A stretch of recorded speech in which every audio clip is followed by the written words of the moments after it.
আজকে অনেক দিন পর ভিডিওতে ভয়েস দেওয়ার জন্য বসলাম। আসলে একরকম মনের বিরুদ্ধে। যাই হোক, প্রথমে আমার প্রিয় ভাই বোন বা সন্তান সমতুল্য যারা শহীদ হয়েছেন তাদের আত্মার মাগফিরাত কামনা করছি।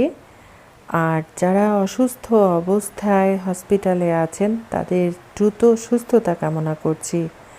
আমার দেশ অস্থির অবস্থায় আছে, আল্লাহ যেন আমাদের দেশের অস্থির অবস্থা দূর করে শান্তি ফিরিয়ে দেন, এটাই কামনা করছি। প্রিয় ভাই বোন বন্ধুরা সবাইকে আসসালামু আলাইকুম এবং আদাব। সবাই কেমন আছেন? আশা করছি অনেক অনেক ভালো আছেন। আপনাদের দোয়া ভালোবাসায় শুকর আলহামদুলিল্লাহ ভালো মন্দ মিলিয়ে আছে। আর কথা বলতে বলতে রান্নাটা কিন্তু শুরু করে দিয়েছি। চিংড়ি মাছ দিয়ে মিষ্টি কুমড়ার শাক রান্না করছি। আগে কিন্তু আমি মিষ্টি কুমড়ার শাক খেতে জানতাম না। যেদিন থেকে খাওয়া শুরু করেছি সেদিন থেকে আমি কিন্তু মিষ্টি কুমড়ার শাকের ফ্যান হয়ে গেছি। এই শাকের আরেকটা বিশেষত দিক আছে, সেটা হচ্ছে রান্নার পরেও এই শাকের রঙটা একদম টকটকে সবুজ থাকে, খুব বেশি ভালো লাগে। আমি যখন ভয়েস দিচ্ছি বাহিরে অনেক বৃষ্টি হতে পারে, একটু সাউন্ড আসতে পারে, সবাই ক্ষমা সুন্দর চোখে দেখবেন। দিনের বেলা আসলে নানা রকম কাজকর্ম নিয়ে ব্যস্ত থাকি, তারপর ভয়েস দেওয়া সম্ভব হয় না।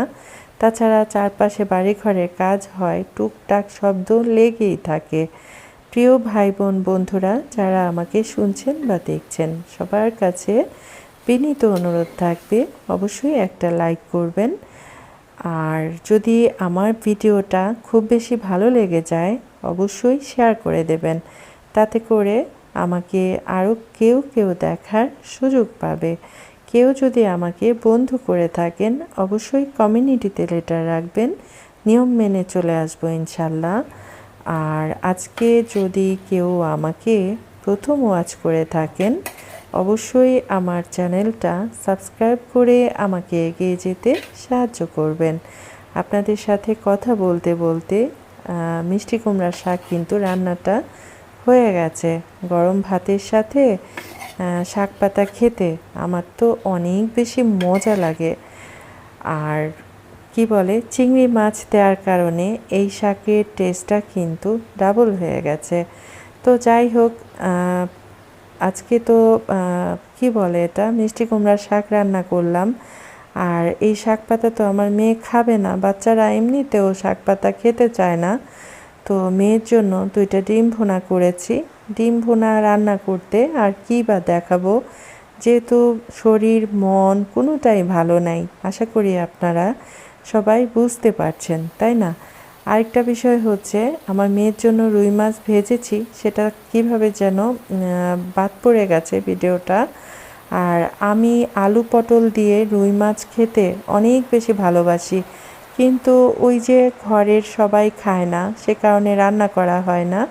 আমি 3 পিস মাছ দিয়ে আমার জন্য পটল আলু দিয়ে অনেক মজা করে তরকারি রান্না করেছিলাম। এটা দেখতে যত সুন্দর হয়েছে, খেতে তার চেয়েও বেশি মজা লেগেছে। আর এই তো ডাল রান্নাটা হয়ে গেছে। আসলে রান্না বান্না করা দেখানোর মতো মানসিকতা এখন একদমই নাই। তো রান্না করার পর ছোট্ট ছোট্ট করে একটু ভিডিও করে রেখেছিলাম। আর বিকেলবেলা একটু নাস্তা করার জন্য আমি কি করেছি, সবাই তো গরুর মাংস দিয়ে কোয়াব বানিয়ে খাচ্ছে, আমি খুব অল্প করে চিকেন নিয়েছি, তারপর একটু মোটা মোটা করে কয়েকটা আলু কেটে নিয়েছি, বলতে পারেন চিকেন পটেটোর কোয়াব আর কি। তো সব রকম মশলা যা আছে এখানে হচ্ছে মরিচের গুঁড়া, হলুদের গুঁড়া, ধনিয়ার গুঁড়া, গরম মশলার গুঁড়া, জিরার গুঁড়া, এগুলা সবগুলা আমি একটা প্যালার মধ্যে নিয়ে নিয়েছি। আর একটা একটা করে দিতে গেলে আসলে অনেক বেশি সময় লেগে যায়। যতটা সম্ভব আপনাদের সাথে ছোট্ট করে ভিডিও শেয়ার করার চেষ্টা করি, কারণ লম্বা ভিডিও দেখাটা অনেক কষ্টের। যদিও আমি সবাইকে ফুল ওয়াচ করে দেখি, তো সবসময় কিন্তু দেখার মানসিকতাও থাকে না। যাই হোক, আপনাদের সাথে কথা বলতে বলতে আমি এখানে আদা রসুন বাটা, তারপর হচ্ছে একটু সয়া সস, একটু টমেটো সস।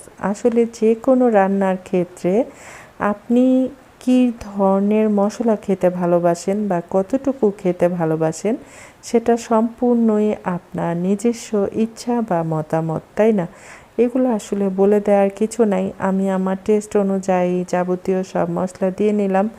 যেহেতু সয়া সস, টমেটো সস এগুলো ব্যবহার করেছি, সে কারণে অল্প করে একটু লবণ দিয়ে দিলাম। এখন খুব ভালো করে এটা মিক্সড করে নিব।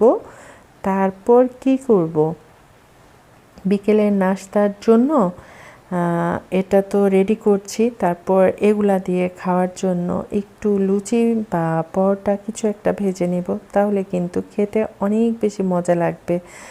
আর এটা যখন মাখাতে গিয়েছি তখন আমার মনে হয়েছে এটার মধ্যে একটু সরিষার তেল দিলে এটার ফ্লেভারটা খুব বেশি ভালো আসবে।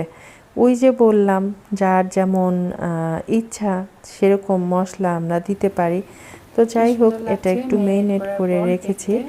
এই যে দেখেন, দেখতে কত বেশি সুন্দর হয়েছে। মানে দুপুরে রান্না বান্না শেষ করে বিকেলের নাস্তার আয়োজন করি, আর দুপুরের ভাত খেতে খেতে আমার তো 4টা বেজে যায়।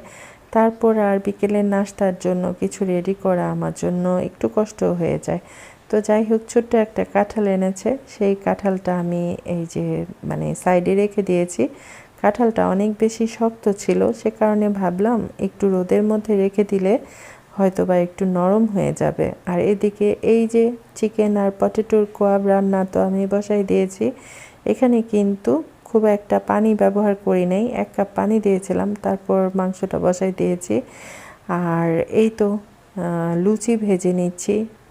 লুচি কিন্তু আজকে কি বলে এটা, পিড়ি বেলুন বা রুটি বেলুন, রুটি বেলার যে বেলুন আছে সেটা দিয়ে করি নাই, হাতে তেল মেখে মেখে হাত দিয়ে বড় করে করে আমি লুচিটা বানিয়ে নিয়েছি। আর এই তো চিকেন কোয়াব ভাজা হয়ে যাচ্ছে, আর এই তো এখানে আলুটা রেখে দিয়েছি। এখন কি করব, চিকেনটা যখন ভাজা হয়ে যাবে তারপর আমি আলুটাও ভেজে নিব। আর দেখে কিন্তু খুব বেশি ভালো লাগছে, খেতে অনেক বেশি মজা হয়েছিল। ভিডিওগুলা কিন্তু বেশ কিছুদিন আগের, একটু একটু করে ভিডিও রেখেছিলাম আপনাদের সাথে শেয়ার করার জন্য। যেহেতু মজার খাবার, হয়তোবা আমাকে দেখে আরেকজনের খাওয়ার ইচ্ছা হতে পারে। রান্না বান্না এগুলো দেখানোর উদ্দেশ্য একটাই, আমি আমার প্রিয় ভাই বোনদের রান্না দেখে আমি সেভাবে রান্না করে খাওয়ার চেষ্টা করি, যদি সেটা খেতে ইচ্ছা করে। তো যাই হোক, মাংস তো ভাজা হয়ে গেছে। তারপর এদিকে কি করছি, আলুটা ভেজে নিচ্ছি। আলুটা খেতে এত বেশি মজা হয়েছিল, বিশ্বাস করেন, চিকেন থেকে আলুটা খেতে বেশি মজা লেগেছিল। তো এই যে দেখেন, দেখতে কি সুন্দর লাগছে, তাই না? আপনারাও কিন্তু ট্রাই করবেন, বাচ্চাদের টিফিনে এই খাবারটা মানে অনেক বেশি ভালো লাগবে। তাছাড়া বাচ্চারা খুব বেশি পছন্দ করে খাবে। বিকেলবেলা অনেক বেশি গরম লাগছিল, আমার মেয়ে আমাকে 1 গ্লাস লেবু শরবত করে দিয়েছে। আর ওই যে কাঁঠালটা ভেঙে নিয়েছি, কাঁঠালটা এত বেশি মজার ছিল, এত বেশি মজার ছিল। আর এই তো এখানে কোয়াব, তারপরে অনেক কিছুই ছিল বিকেলে নাস্তার জন্য, একটু জিলাপি ছিল, এদিকে লুচি ভাজাভুজি হয়েছে। জানি না আমার আজকের ভিডিও আপনাদের কার কাছে কেমন লেগেছে। যদি ভালো লেগে থাকে অবশ্যই আমার চ্যানেলটা সাবস্ক্রাইব করে আমাকে এগিয়ে যেতে সাহায্য করবেন। সবাই খুব বেশি বেশি ভালো থাকবেন, প্রয়োজন ছাড়া কেউ ঘরের বাইরে যাবেন না, অবস্থা পরিস্থিতি বুঝে বাইরে যাতায়াত করবেন। সবার জন্য অনেক দোয়া, অনেক ভালোবাসা, আমাদের জন্য দোয়া করবেন। আল্লাহ হাফেজ, আসসালামু আলাইকুম।